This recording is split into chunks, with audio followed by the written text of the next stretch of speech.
She said it so casually that at first I thought I'd misheard her. We were sitting at the kitchen table, wedding invitations spread out between us. Dates, seating plans, colors, everything about our future neatly organized on paper. I was nervous but happy. We were weeks away from getting married. I thought we were on the same page. Then she smiled, almost amused, and said, "Before we tie the knot, I want to be honest about something." I looked up. "Okay." "There's this guy," she continued, tapping her fingernail on the table. "It wouldn't mean anything. Just one fling. No emotions, no strings. One last experience before marriage." I laughed, waiting for the punchline. She didn't laugh back. "I'm serious," she said. "It's no big deal. Even my mom said it's fine." That's when my chest tightened. "What?" I asked quietly. She leaned back in her chair, completely relaxed. "My mom thinks it's healthy.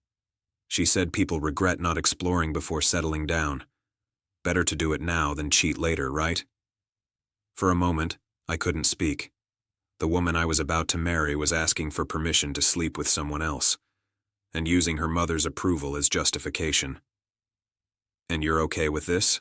I finally asked. She shrugged. "I thought you'd be mature about it." Mature. Like swallowing betrayal with a smile. I tried to keep my voice steady. "So, who is he?" She hesitated just a second too long. "A co-worker." Of course. I felt stupid for not seeing it coming. The late nights, the sudden interest in new clothes, the way she'd smile at her phone and then lock it when I walked into the room. I had told myself I was being paranoid. I trusted her. "I'm not comfortable with this," I said firmly. "At all." Her expression hardened. "You're overreacting. It's just physical. It doesn't change how I feel about you."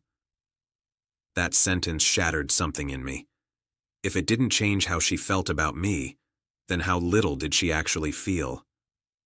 "So if I said I wanted the same thing," I asked, "one fling before marriage, would that be fine?" She frowned immediately. "That's different." "Why?"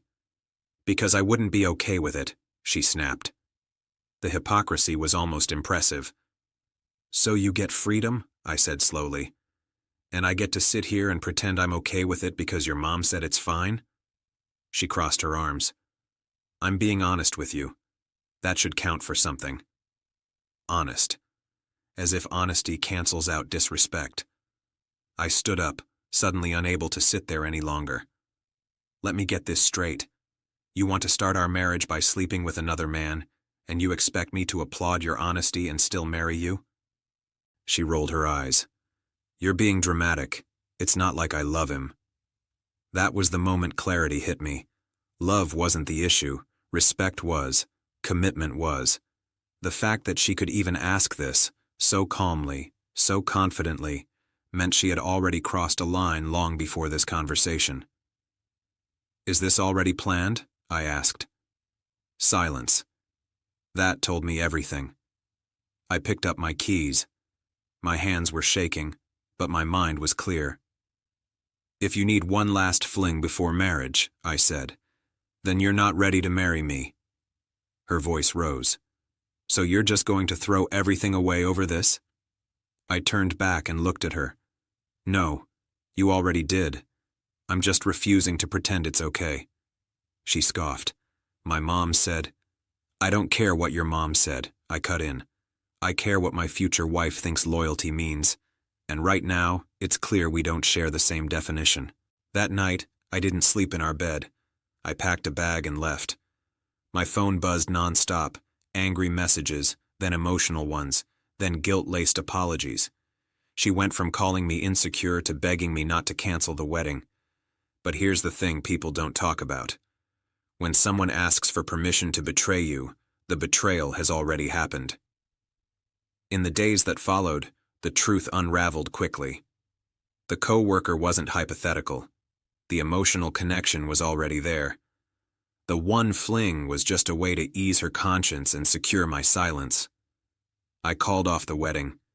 Friends were shocked. Some tried to play mediator.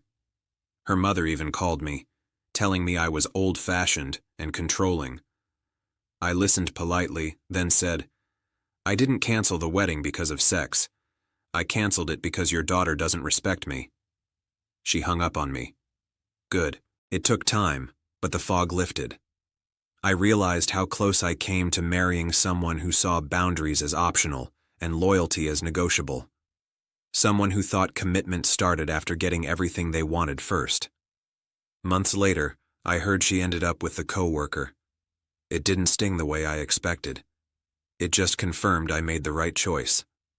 I don't regret walking away. I regret that I almost stayed. Because marriage isn't about loopholes, hall passes, or last chances to explore. It's about choosing one person fully, or being honest enough to admit you can't. And I'm grateful I found out before vows, before lawyers, before a lifetime built on excuses. One fling before tying the knot? Maybe it was no big deal to her, but it was everything to me.